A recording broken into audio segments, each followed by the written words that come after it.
우리 교회가 어디에서 왔을까? 지나온 교회 역사를 잠시 더듬어 보려고 합니다. 그림으로 보겠습니다. 구약 시대에는 교회가 없었습니다. 교회가 언제 시작이 되었을까요?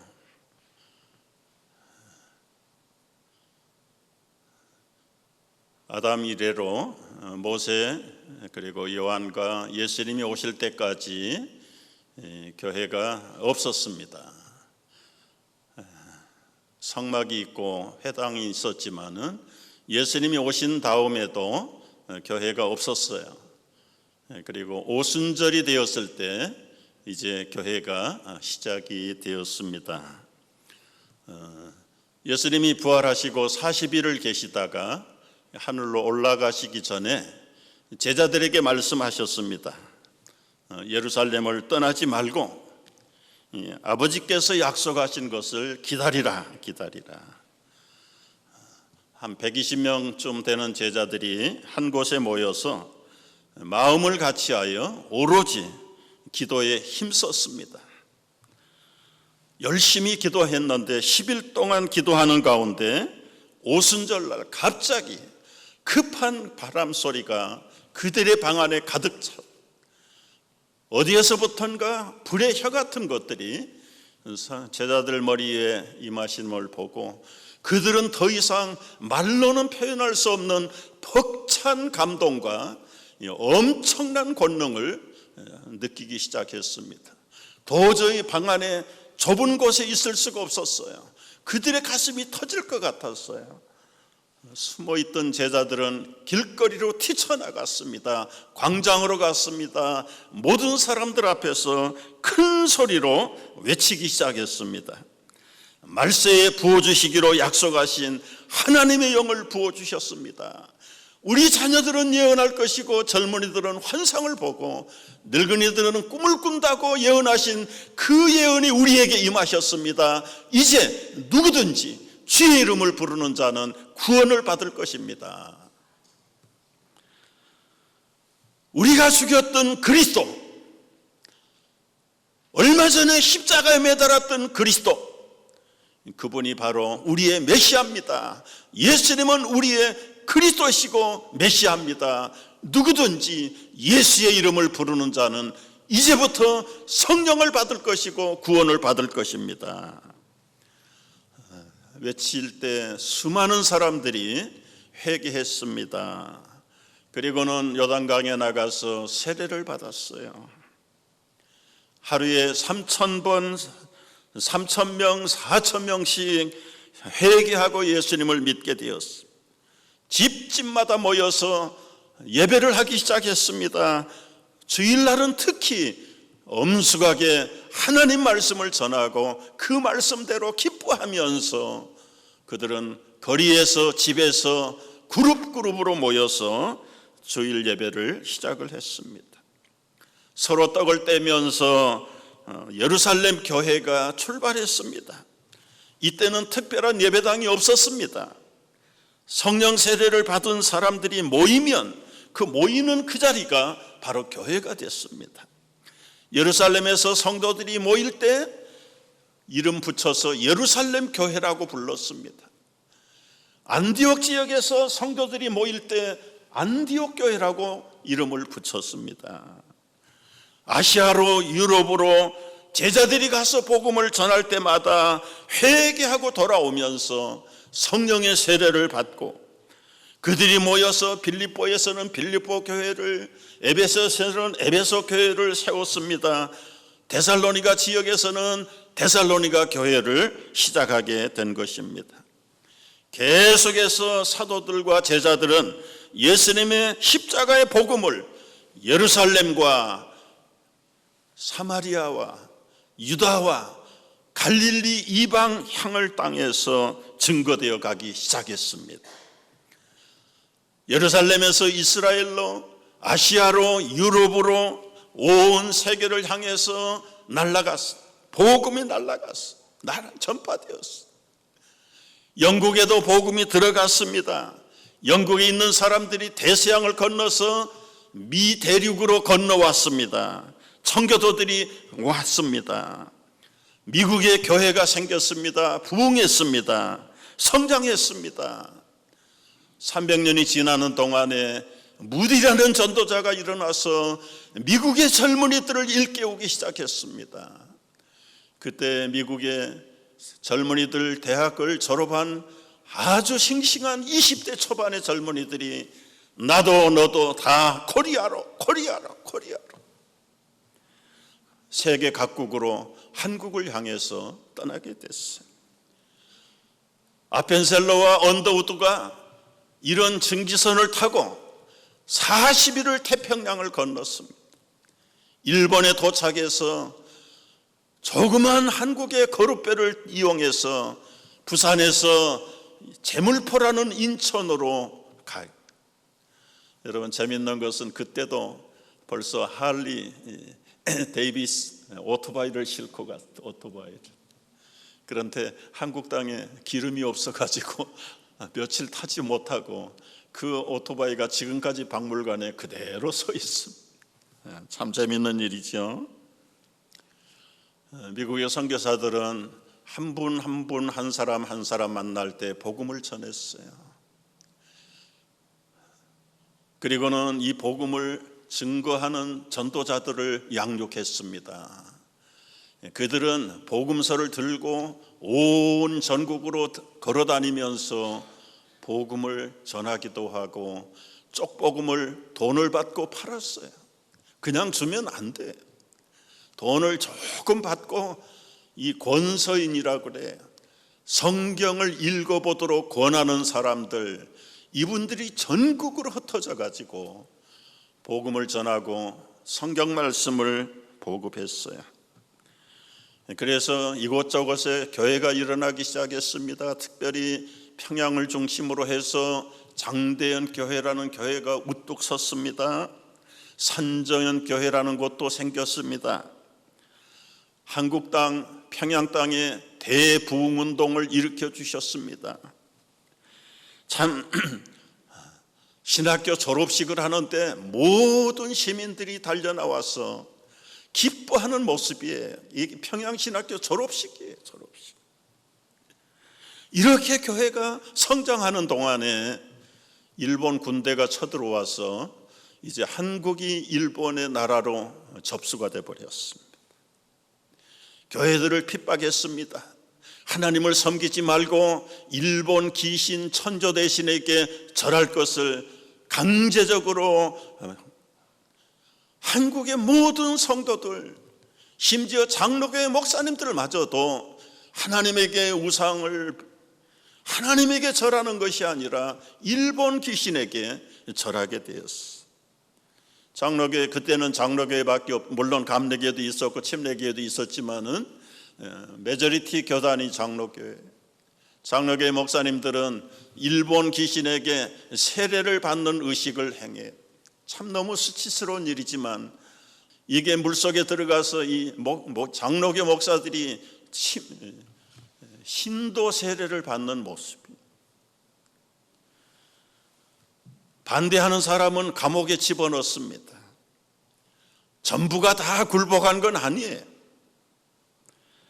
주기철 목사님, 손양원 목사님, 사랑의 원자탄으로 후에 알려진 애양원, 그리고 순교당한 손양원 목사님,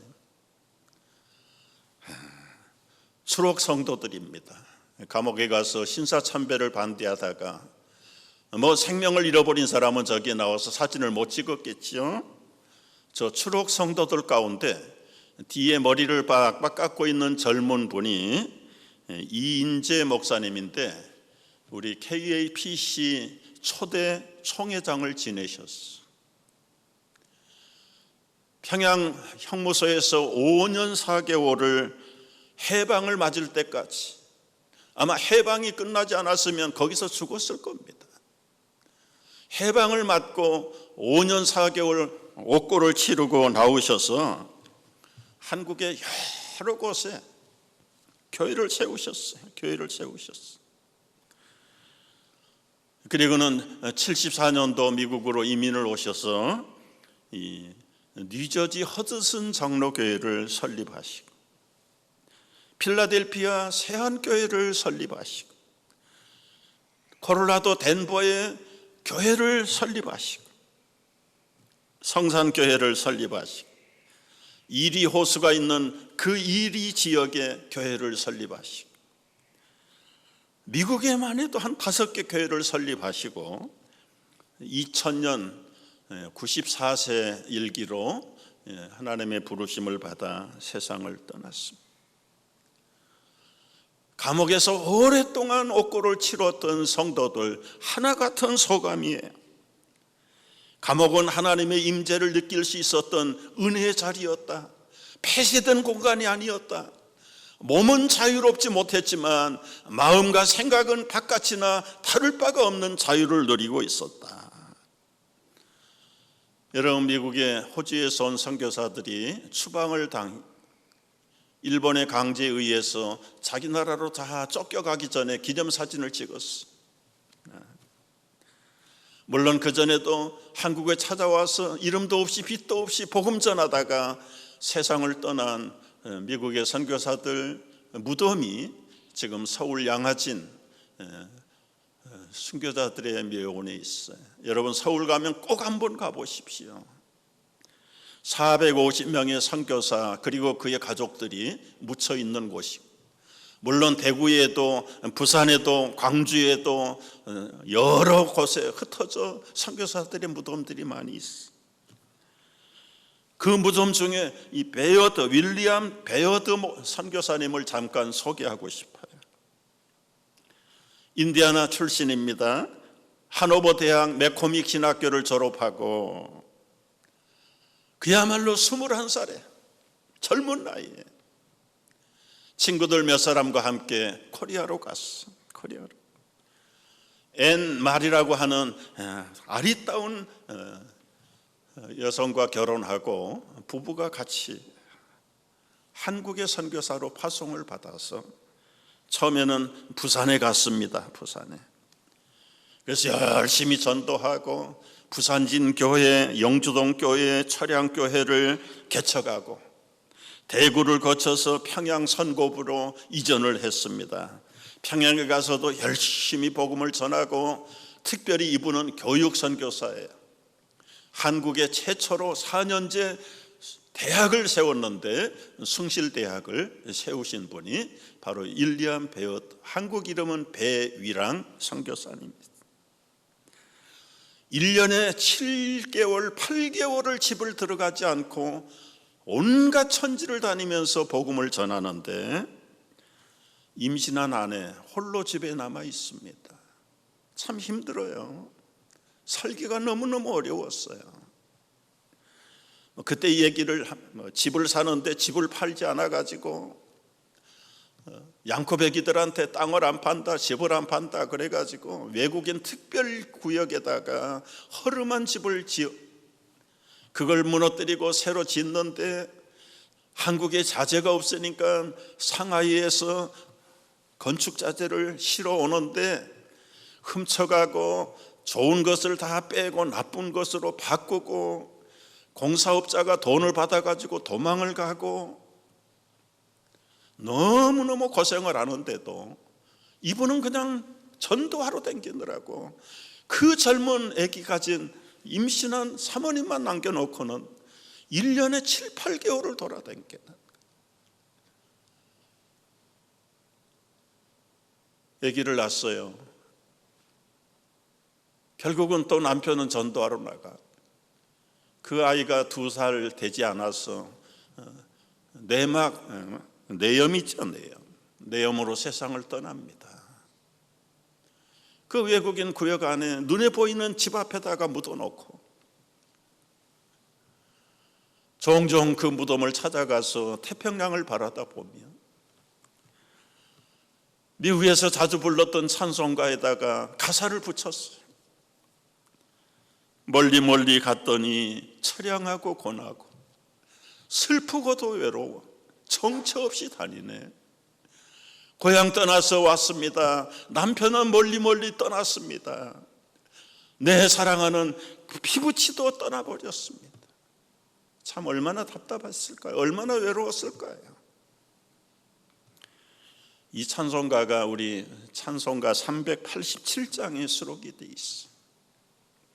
이것만 아니에요. 선교부에서 이제는 대구로 가라, 대구로. 그런데 나라가 너무 혼란스러워서 일본 군대가 한국의 국모인 왕후를 살해했습니다. 고종 황제의 부인을 죽여버린 거예요. 고종 황제는 불안과 겁에 질려가지고 어찌할 바를 알지 못할 때 미국 선교사들이 로테이션으로 24시간을 그 고종 황제 옆에서 세큐리티 가드를 해줘요. 세큐리티 가드. 온 국민들이 국모를 잃어버리고 슬플 때 이 베어드 선교사님은 대구에서 하얀 모자를 쓰고 상복을 입고 한국 국민들 속에 들어가서 통곡을 하면서 슬퍼했다고. 슬퍼했다. 그런데 이제는 평양을 떠나서 대구로 가라고 그러니까 알렌 공사가 지금 대구는 위험해서 못 간다, 퍼밋을 안 주는 거예요. 얼마 전에 불란서의 신부들이 대구에서 엄청난 환난을 당했다. 그 뉴스를 내가 아는데 어떻게 당신을 대구에 가라고 하겠는가? 그때 답답해요. 이리도 갈 수 없고 저리도 갈 수 없어서 그 사모님이 또 노래를 부릅니다. 나는 갈 길 모르니 주여 인도하소서. 어디 가야 좋을지 나를 인도하소서. 어디 가야 좋을지. 이 찬송가가 375장에 지금 여기에 있는 찬송. 여러분, 결국은 19년 살다가 이 사모님 선교사님은 세상을 떠나고 배일영 선교사님 40년을 한국 선교를 위해서 몸을 바치, 특별히 학교 그리고 전국의 주일학교 학생들을 위해서 바이블 스터디 북을 만들, 한국의 공과책의 아버지 대부와 같은 역할을. 여러분, 이분들의 헌신과 생명을 바친 복음의 전도가 있었기에 한국교회가 있었고, 한국교회가 있었기 때문에 오늘 우리가 여기서 이렇게 편안하게 기쁨으로 하나님을 경배하는 사람들이 되었습니다.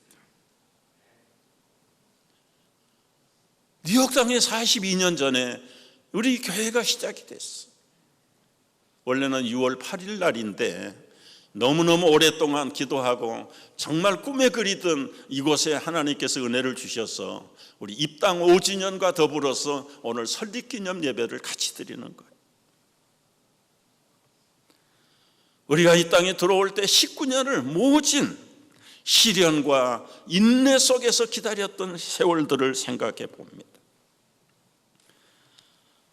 여러분, 1980년 베이사이드 침례교회라는 미국 교회를 빌려서 오후에 3년 동안을 김 의원 전도사 그러다가 안수를 받으시고 뉴욕 대학에서 PhD 학위를 받고 총신대학의 교수로 가실 때까지 3년 동안 저 베이사이드 192가 타운 안에 있는 미국 침례교회를 빌려서 모였다가 소위 말하는 저쪽에 메인 스트릿의 노던의 그 다리 밑 거기에 예배당을 빌려서 거기서 모였. 점점 교인들이 많아지니까 할 수 없다. 우리 자체 예배당을 구입하자. 그래서 구입해 온 곳이 리들렉에 있는 뉴욕 정부교회 예배당. 김 목사님은 떠나고 이철 목사님이 2대 목사님으로 13년 동안 뉴욕 정부교회를 섬기다가 이분은 남서울교회로 한국으로 부임을 하게 됩니다. 제가 1996년 7월부터 우리 교회의 3대 목사로 와서 오늘까지 이르게 됐습니다. 뭐 자세한 걸 말씀드릴 시간이 없어요. 매년 너무너무 많아지는 교인들 때문에 2부 예배를 4부 예배, 5부 예배로 늘려 주일학교를 시차제로 했어요. 그래도 해결이 안 돼. 그래서 결국은 이구동성으로 우리가 예배당을 새로 짓든지 확장을 합시다.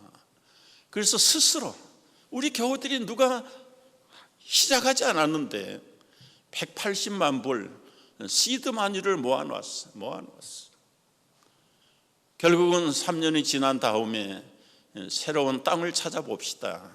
그래서 하나님이 은혜로 만나게 한 땅이 바로 이 땅이었어요.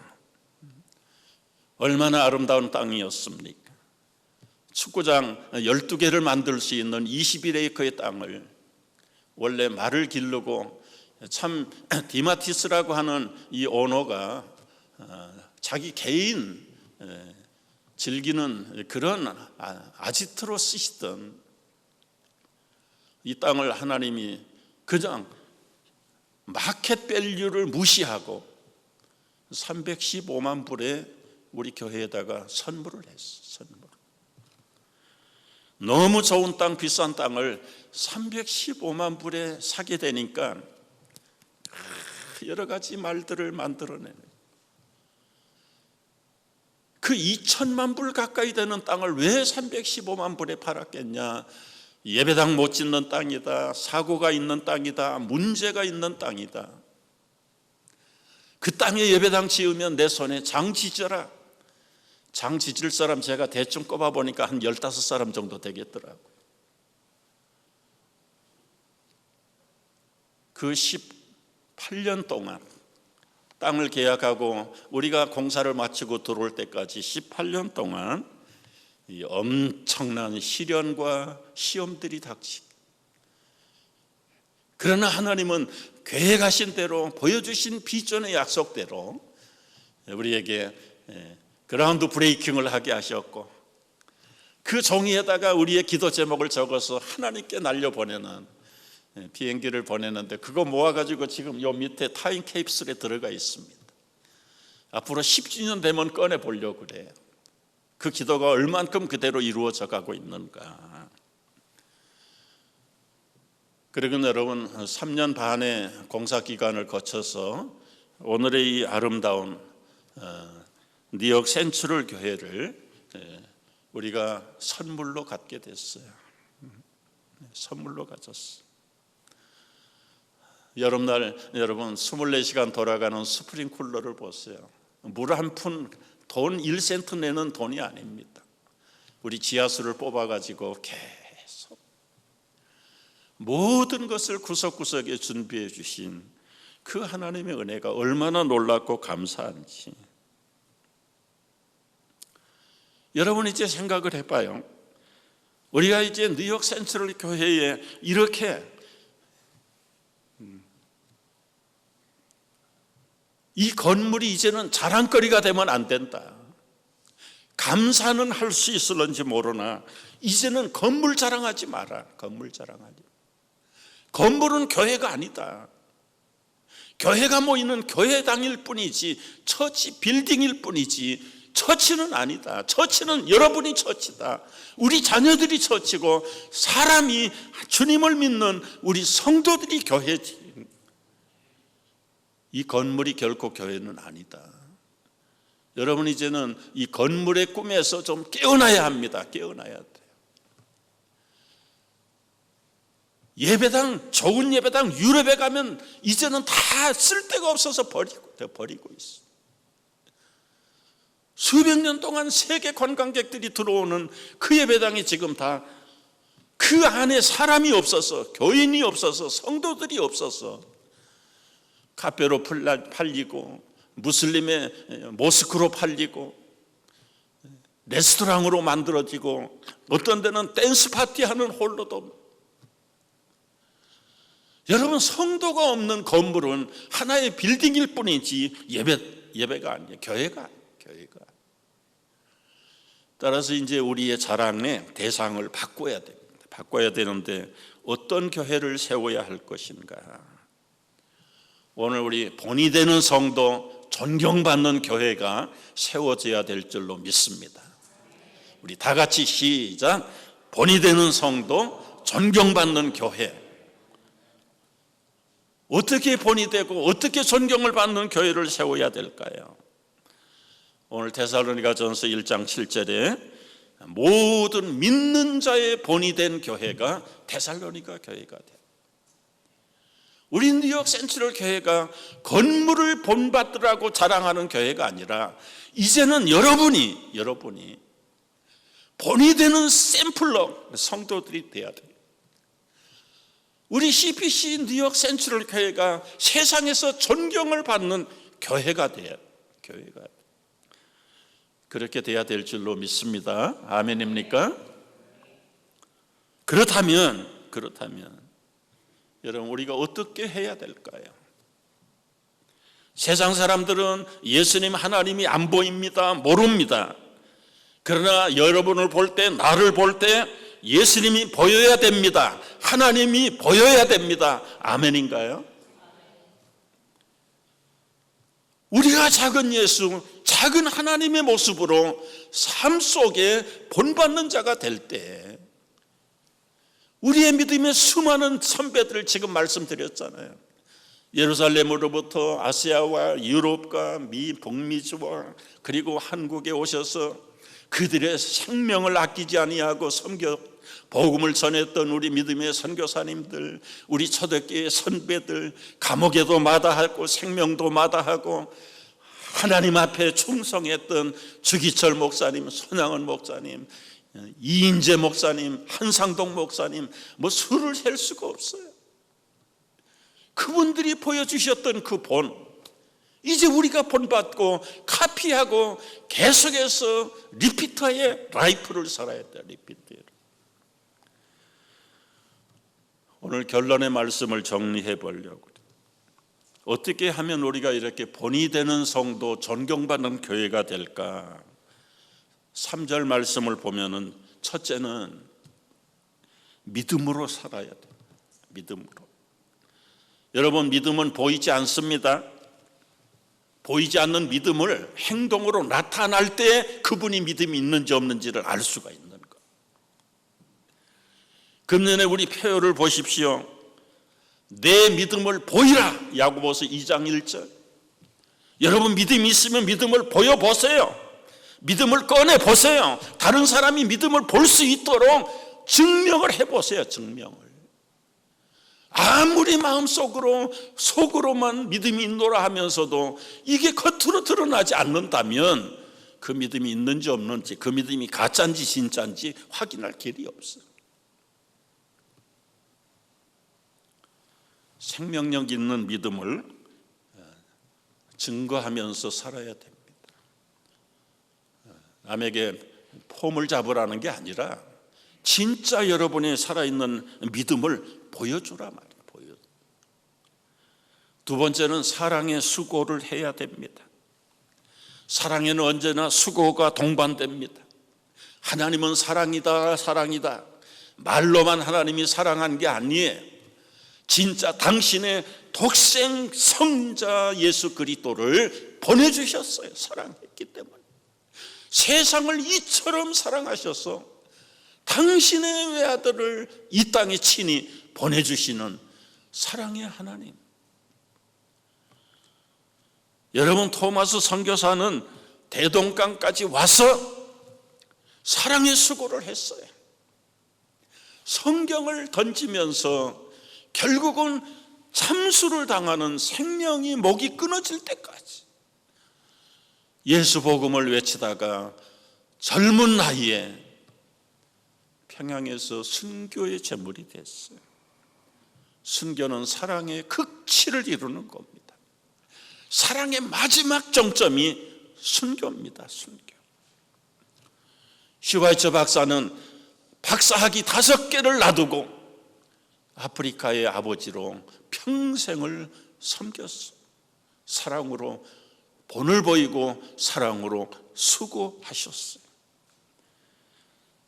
마지막 세 번째는 소망으로 인내해야 합니다. 디모데후서 3장 12절에 보면 다 같이 읽습니다.